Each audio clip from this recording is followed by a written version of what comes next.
Pteridophyta, tumbuhan paku. Pengertian tumbuhan paku yang termasuk dalam divisi Pteridophyta dengan ciri tubuhnya berupa kormus, artinya tubuhnya dapat dibedakan dalam 3 bagian pokok, yaitu akar, batang, dan daun. Berbeda dengan tumbuhan lumut pada tumbuhan paku, tubuh yang berupa kormus adalah sporopit. Habitat tumbuhan paku adalah di darat, terutama pada lapisan bawah, di daratan rendah, di tepi pantai, dan di daerah yang lembab. Beberapa contoh tumbuhan paku dapat dilihat pada slide. Lanjut, ciri-ciri Pteridophyta. 1. Memiliki jaringan pengangkut, hilem dan floem. 2. Secara umum telah dapat dibedakan akar, batang, dan daunnya. 3. Alat reproduksi aseksual berupa spora. 4. Spora dihasilkan oleh sporofil. 5. Mengalami metagenesis lanjutan, ada sorus dan sporagium. Klasifikasi Pteridophyta terbagi menjadi 4. 1. Psiloptinae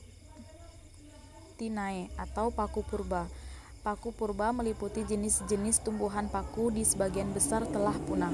Jenis-jenis yang sekarang masih ada hanya sedikit saja, dan lazimnya dianggap sebagai relik suatu golongan tumbuhan paku yang semula meliputi jenis-jenis yang lebih banyak.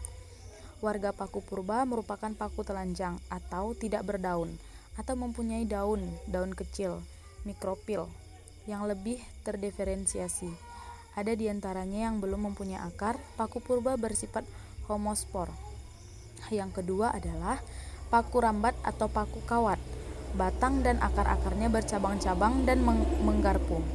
Daunnya kecil-kecil, mikrofil, tidak bertangkai, selalu bertulang satu saja, dan tidak beberapa bangsa dan daun-daunnya memiliki lidah-lidah atau ligula. Daun-daun tersusun menurut garis spiral. Sporofilnya berbeda dengan tropfilnya. Tiap-tiap sporofil mempunyai satu sporagonium yang besar pada bagian bawah sisi atas daun. Paku rambat ini merupakan keturunan dari Psiloptinae. Hal ini dibuktikan oleh adanya mikrofil.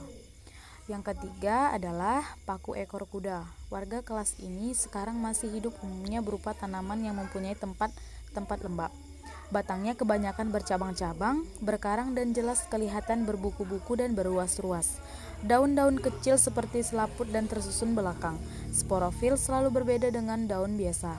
Sporofil biasanya berbentuk perisai dengan sejumlah sporagium pada sisi bawahnya. Dan semua sporofil tersusun merupakan suatu badan terbentuk gada atau kerucut pada ujung batang atau cabang. Protalium berwarna hijau dan berkembang di luar spora. Yang keempat yaitu paku sejati. Filicinae berasal dari kata filik yang berarti tumbuhan paku sejati. Tumbuhan ini mempunyai daun yang berukuran besar, duduk, bentuk daunnya menyirip. Tumbuhan paku pada kelas ini adalah yang hidup di air dan ada yang hidup di darat.